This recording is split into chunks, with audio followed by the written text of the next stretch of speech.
Hello everyone and welcome back to Wonder HD. Today we will be counting down our picks for the top 5 times a person woke up in a morgue. Number 5. Rosa Celestrino. In September of 2011, a 60-year-old Brazilian woman named Rosa Celestrino was hospitalized for pneumonia. According to her nurse, the elderly woman showed a lack of vital signs. The doctor on duty eventually pronounced Mrs. Celestrino dead and her body was sent to the morgue. The medical examiner contacted Rosa's daughter, Rosangela, breaking the bad news and requesting she come over immediately to identify Rosa's body. After positively identifying the corpse, Rosangela leaned in for one last hug with her recently deceased mother, or so she thought. Rosangela described hearing and feeling her mom's breath as she embraced her. At that exact moment, she yelled out, "My mother is alive!" Rosangela states that employees at the morgue gave her peculiar looks, as if she were a crazy person. Medical examiners scrambled to inspect the body, confirming that Rosa was indeed alive. Mrs. Celestrino was rushed to the ICU for emergency treatment. Rosa spent a total of 2 hours at the morgue in a refrigerated body bag. The doctor that pronounced her dead resigned, and the nurse that checked her vitals was fired. Number 4. Paul Matura. In 2014, Paul Matura ingested large quantities of insecticide in an attempted suicide after an argument with his father. The young man was transported to a hospital in Naivasha, Kenya, where he was given anti-poison medication. The drugs, called atropines, are known to considerably slow the heart rate and dilate the pupils. These side effects are believed to be the culprit behind Paul's false diagnosis. After unknowingly spending 20 hours at the morgue, Mr. Matura suddenly woke up. Frightened and confused, he stumbled around the morgue calling out for help and tugging on doors looking for a way out. The morgue staff became extremely startled, many of them fleeing onto the street believing Paul was a ghost. A Naivasha man threw mortuary attendants into a panic, forcing them to flee the morgue when he suddenly woke up, although he had been presumed dead. He was transported back to the clinic where he gave an interview to a local news outlet. During this interview, Paul stated that he regrets attempting to take his life, apologized to his father, and promised to take care of his wife and child. Number 3. Lyudmila Stabliskaya. Lyudmila Stabliskaya was hospitalized in November 2011 at the Tomsk Regional Hospital in Siberia, Russia. Her family feared the worst, as the 61-year-old woman with known heart problems was hospitalized for chest pains.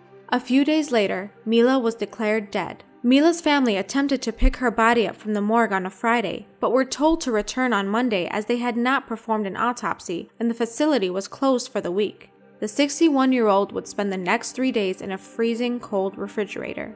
As medical examiners fetched Mila's body to carry out a post-mortem, they were horrified when they observed that she was still alive. By the time she was found, her skin had begun to peel off all around her body. 1 year later, Mila was hospitalized once more for chest pains, where she seemingly died again, this time being resurrected hours later. Number 2. Carlos Camejo. In 2007, 33-year-old Carlos Camejo was involved in a horrific car accident on a Venezuelan highway. Apparently lifeless, first responders pronounced Mr. Camejo dead at the scene. His body was promptly transported to the local morgue where he would wake up during his own autopsy. Carlos recounts feeling a sharp and excruciating pain on the side of his face. The 33-year-old had no idea his cheek was being cut into by a razor-sharp scalpel. As his face began bleeding profusely, medical examiners realized something was horribly wrong. Their suspicions were confirmed when Mr. Camejo woke up. Carlos eventually made a full recovery and shared his horrifying experience with a local newspaper, where he posed for a photo displaying his facial scar and a document ordering the autopsy. Number 1. June Burchell. June Burchell suffers from a rare condition known as cataplexy, which affects 70% of those who suffer from narcolepsy. Her condition causes her to become fully paralyzed but retain consciousness. June has been declared dead 3 times and woken up in the morgue twice, the first time being in 1953 as a teenager. June was at a local movie theater when she suddenly became paralyzed. Apparently unresponsive, Miss Burchell was transported to a hospital where she would eventually be pronounced dead. June explained she was completely mortified upon hearing the doctor declare her deceased, her despair becoming increasingly worse as she lay in a room full of dead bodies, unable to move or speak. June describes finally regaining control of her body hours later and asking a nearby medical examiner if she could leave. The examiner bolted out of the room and she never saw him again. The same thing happened to her 1 year later. This time, she spent 3 days in the morgue before regaining movement. Miss Burchell had shared her experiences on the 1-hour television series My Shocking Story. June has been quoted saying she fears being buried alive more than death itself. I'm not afraid of death, but I'm afraid of being buried alive. That's the point. What near-death experience do you guys think was the worst and why? Leave your responses in the comment section below.